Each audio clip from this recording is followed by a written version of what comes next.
Okay, so I am home, but I just really needed to record because the theme of my year has really been friendships and sort of placing them in their appropriate place, getting rid of some friendships, diving deeper into other friendships, welcoming new friendships. Um, Not idolizing some friendships. And that's the main one actually I want to speak about because I did that on accident. And most of us do stuff like that on accident. But as a Christian woman that is seeking and working to live a righteous life every day,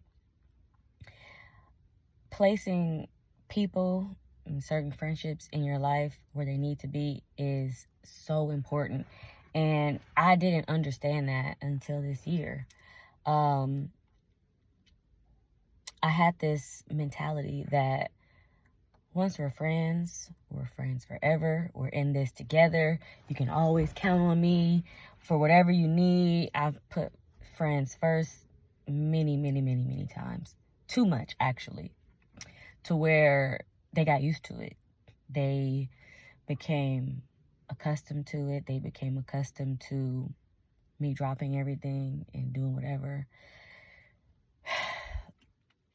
And it's been taken advantage of for sure. My love for people, once I care about you, I will go to the end of the earth for you. And that's been a downfall for sure.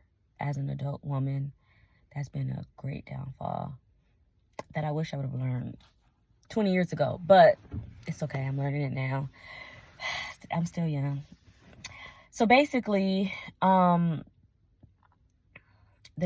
I'm trying to say is the importance of placing these friendships and not being so committed to friendships. It can be looked at as demonic. It can be looked at as so much, because you can say that you want to marry a certain friend or we're committed forever, and God is calling for real distance, real separation from this person. But because of how you feel about this person, because of time invested and not wanting to look like you're not loyal, or just in general of not keeping your word, that's big for me. It kept me in friendships way longer than I was supposed to be in them. And I feel silly, now being on this side of the friendships and seeing what has all transpired, how much more focus I have on myself, and how much more time I'm giving to God. I had no clue that I was, in a way, making these friendships an idol, because I was putting them before what God was calling me to do. I was trying to bargain with Christ when he would say, tell me in so many ways that this friendship is not for me anymore. And I hate to use the word, it's not serving me and all that. I don't really talk like that, but the friendship was meant to end. It was meant to halt, or I was meant to take some real space from it. But I really fought God on it when it came to certain friends. I didn't want to hurt anybody. I didn't want to experience the hurt either, but mainly I didn't want to hurt people, and I didn't want it to come off as if I'm switching up too much, or you think you're this, or I don't know, like it's really dying to yourself every day, what the Bible calls us to do, because it's not about what we want in life. It's not about all those things. And come to think about it, I really didn't even want the friendships that much. I wanted to be looked at as a loyal, honest person, because that's who I am. And me taking myself, meaning my friendship, my compassion, my care, my love, away from a person felt awful. It felt like I was doing an awful thing to a person that I had loved and cared for so long. But the moment I gave my life to Christ, I knew he would call me to do things that weren't comfortable, that would really shake me up. And I knew I would lose friendships, but I did not know I would lose specific friendships. I did not know. And it's been pretty tough, but it's been very rewarding at the same time. It feels good to know that I am not currently idolizing any friendship. It feels great to know that no one, family, friend, man, do I place them above Christ. Because in not obeying God, I'm saying they're a little bit more important than what you got to say, like what you're requiring me to do. And that's not what I ever want to say to God, but that's what I was essentially saying by holding on so tight to these friendships as if they couldn't survive without me and they needed me. And I have been able to breathe more. I've been able to have just more time to myself to recollect on things. And I care so much about people in my life. I never want to hear, oh, one of your friends committed suicide. That would eat me up. So I would overly be there for people, overcompensate when I know that they had relationship issues or parental issues, family issues, whatever kind of issues, money issues. I wanted to let them know, hey, you're not alone. I'm here.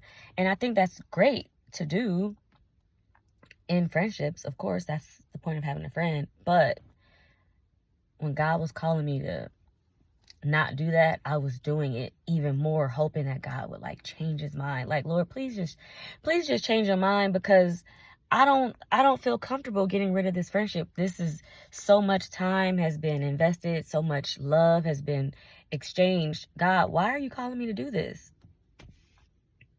I still don't know completely. I still don't know, but I'm okay with not knowing. I'm understanding that I have to focus on me and the tasks that he's given me. And if he's telling me to do it, I gotta just do it. Partial obedience is disobedience. I've learned that a lot as well.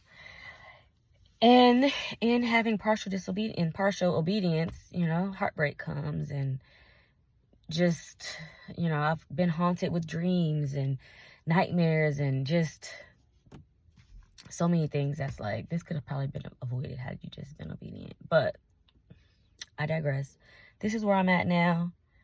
And what made me even think to talk about this is that I saw a clip online, and a girl was really saying, like, telling her friends that, you ain't going nowhere. You stuck with me. We committed. Like, and in hindsight, that sounds good. Like, I've told probably all my friends or I've been told that by friends, but it's not a marriage. The only person that you're really committed to is your spouse, your husband or your wife. You can't marry your friends. God may call you to create space, to not be this person's friend anymore, because we don't know all of what they're thinking. We don't know their motives. We don't know what direction their life is going in, and I notice in doing away with certain friendships, I see where God is taking me, and it's like, oh yeah, they couldn't have come with me. That wouldn't have been a smart thing to try and keep lugging along. And when I'm saying this, these friendships weren't just horrible or toxic or anything like that, but when God is calling you to do something, it's in your stomach. It's just all there. You start to see them differently. You start to see them for who they really are. Because I'll admit, when I care about a person, I also put on certain glasses, and it's like, you are now a good person automatically because I love you. You're now, the best thing in the world because I love you. And I've been told this by exes. He's like, one ex told me, you make anybody great or look great because of who you are and how you love. And I didn't really understand that, but I'm starting to understand that now. And it definitely just feels good to not have, I know there's habits and things that I possibly place before God here and there, but there aren't any people or relationships that I feel that guilt about, that I feel I need to change the dynamic. I feel very aligned. I feel that God is getting my attention when he needs it. I'm not having to convince him on anybody. Like, this person should stay, right, God? I don't feel that. And it feels really good, and I'm just very thankful. Today is December 18th. Closing out the year pretty strong, I would say, in regards to some things, but I am just wanted to get on and talk about that. Alrighty.